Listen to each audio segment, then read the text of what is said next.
Nous sommes à la veille du premier tour de la présidentielle française. Bonjour Jean-Marie Colombani. Bonjour. 12 candidats, ils sont toujours là, la campagne tout à fait atypique et justement Jean-Marie avec nous ce matin, concernant cette atmosphère particulière, vous qui avez scruté, vous qui avez analysé de nombreux scrutins en France, question tout à fait personnelle, l'atmosphère que vous ressentez, comment vous le qualifiez à la veille de cette présidentielle?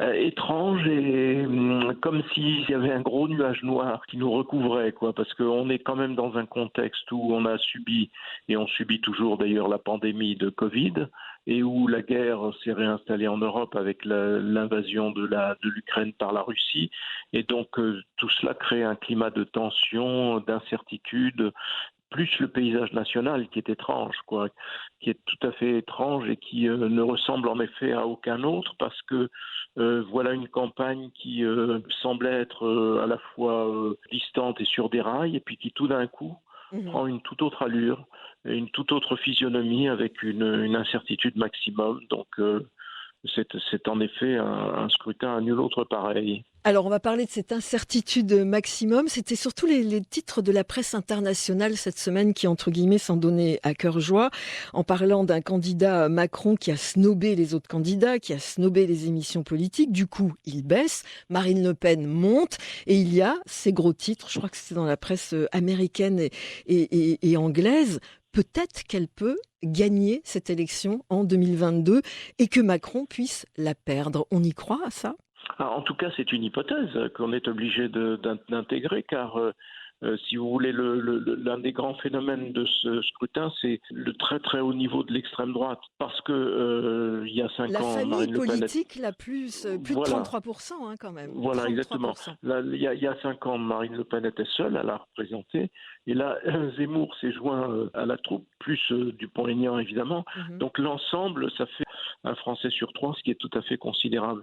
Et donc, si vous voulez, ne serait-ce que cette mécanique-là, elle conduit à envisager l'hypothèse d'une possible victoire de Marine Le Pen, bien évidemment, parce que le score, d'une part, s'annonce serré, comme il est de tradition dans une élection présidentielle, bien sûr, mais en même temps, vous avez un nombre record d'indécis, c'est-à-dire de gens qui vont se déterminer maintenant, demain, dans l'isoloir, et une proportion non négligeable. Donc ça crée une incertitude par définition, et qui fait que vous vous déterminez à ce moment-là non pas sur un raisonnement, sur quelque chose de construit, mais sur davantage sur une émotion, sur une impression, sur un événement qui vient de surgir, d'une part, et d'autre part, vous avez l'inconnu des abstentions, avec un fort volant d'abstention prévisible. Et là, l'abstention, on ne sait jamais à l'avance comment elle se répartit. Et selon la façon dont elle se répartit, évidemment, ça peut changer complètement la nature du scrutin. Alors justement, Marine Le Pen le lançait à Perpignan, c'était son dernier meeting. Si le peuple vote, le peuple gagne. On ne s'abstient pas. La grande crainte, c'est l'abstention record. Là aussi, si on regarde certains sondages, c'est vrai que les chiffres sont importants, mais c'est vrai qu'il y a aussi, on peut complètement se tromper. Donc demain, dimanche, les indécis, il y en a beaucoup parmi les jeunes et justement parmi cet électorat, on va dire populaire, qui pourrait donc voter pour le Rassemblement national. Oui, c'est vrai, parce qu'en effet, Marine Le Pen a un socle qui est un socle d'électorat populaire, disons traditionnellement ce que l'on désigne par les classes populaires.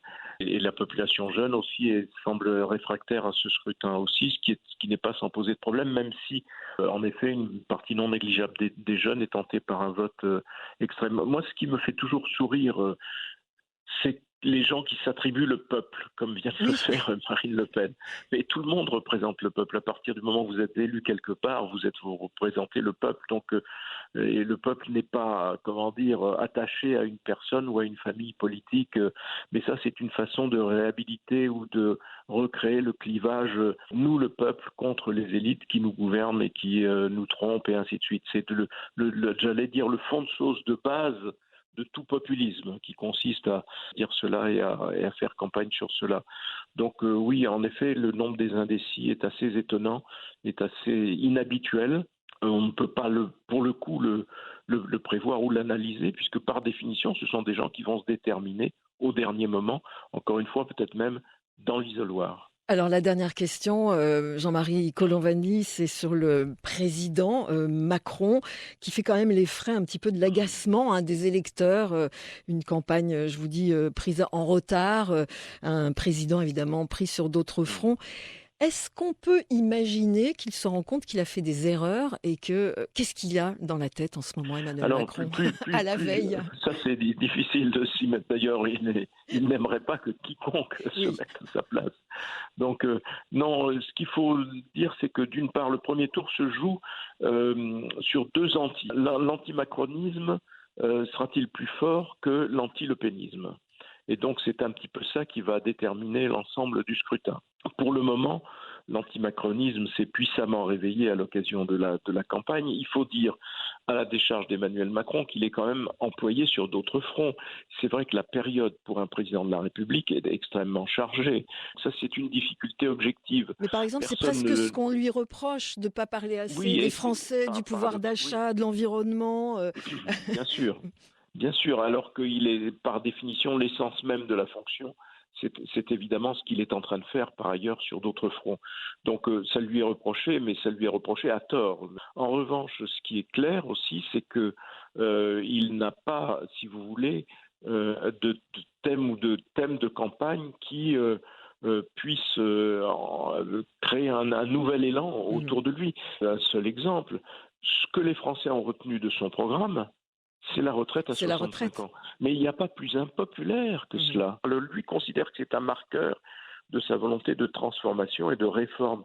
Mais les Français n'en ont que faire aujourd'hui. Ils ont un problème de pouvoir d'achat, ils ont un problème sur le système de santé, ils ont un problème sur le système de l'éducation, mais certainement pas de voir revenir la sempiternelle réforme des retraites. Vous voyez, donc là, il y a évidemment quelque chose qui cloche dans la façon dont il a raisonné et dont il a voulu aborder les choses. On dit qu'il ne fait pas campagne, il fait campagne, mais il fait une mauvaise campagne. Jean-Marie Colombani, merci d'avoir été avec nous, donc à la veille de ce premier tour des présidentielles en France.